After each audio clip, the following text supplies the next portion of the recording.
Utiliser des balles pour faire travailler le cerveau, ça s'appelle le brain ball. Un éducateur spécialisé du département de l'Ain en est à l'origine. Des jonglages tout en rythme qui s'adressent aussi bien aux enfants qu'aux personnes âgées. Et c'est très bon pour la concentration. Un reportage de Franck Grasso et Héloïsa Patricio. 1, 2, 3, 4. La chorégraphie est quasi militaire. Stop. Ces enfants sont devenus machines, faisant rebondir avec précision leurs balles de caoutchouc. Rien ne peut les perturber, ou presque. Un quart de seconde d'inattention et la machine s'enraye. On perd le rythme.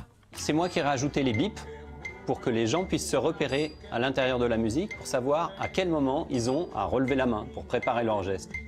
Tac. 1, 2, 3, tac. Le brain ball, une gym du cerveau, où tous les sens sont en éveil. On écoute, on regarde, on compte, on vérifie que l'on est bien en rythme avec ses partenaires. On mise sur son équilibre, on dose sa force. C'est un automatisme. Avant, je pensais aux gestes, puis là, c'est un automatisme. Moi, je pense surtout à ma balle, enfin à me concentrer sur ma balle pour pas la perdre. Ça me rapporte de la concentration. Bon pour la concentration.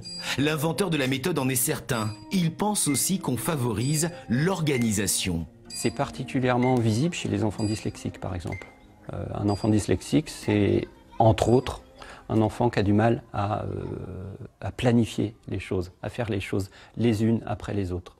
À se dire, voilà, je vais faire ça, et puis ça, et puis ça. Je vais coordonner ce geste-là avec mon crayon, je vais aller de gauche à droite, etc. Là, en faisant brain ball, on série les choses qu'on fait. On avance petit à petit, on construit graduellement les choses. Changement de décor.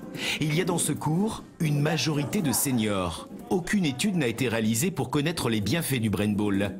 Mais mobiliser fortement son attention change la vie quand on a passé 60 ans. Moi, j'ai une nette amélioration au point de vue mémoire. C'est-à-dire qu'avant, je prenais beaucoup de notes, mes rendez-vous, tout ça. Et maintenant, je trouve que ça donne une concentration et qui se répercute dans la vie personnelle. Les pratiquants font travailler cerveau gauche et cerveau droit. L'hémisphère gauche est celui de la logique, l'hémisphère droit celui de l'intuition. Un pont est dressé entre les deux.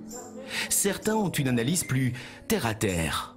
J'arrive pas à me concentrer, moi le yoga c'est pas fait pour moi. Moi pendant le yoga je pense à mon programme du lendemain, j'arrive pas à vider ma tête. Que là vous êtes obligé de... Si vous avez un moment où vous échappez, c'est tout foutu. Concentration, coordination, coopération, confiance. Et si notre cerveau avait besoin d'être entraîné pour mieux fonctionner ?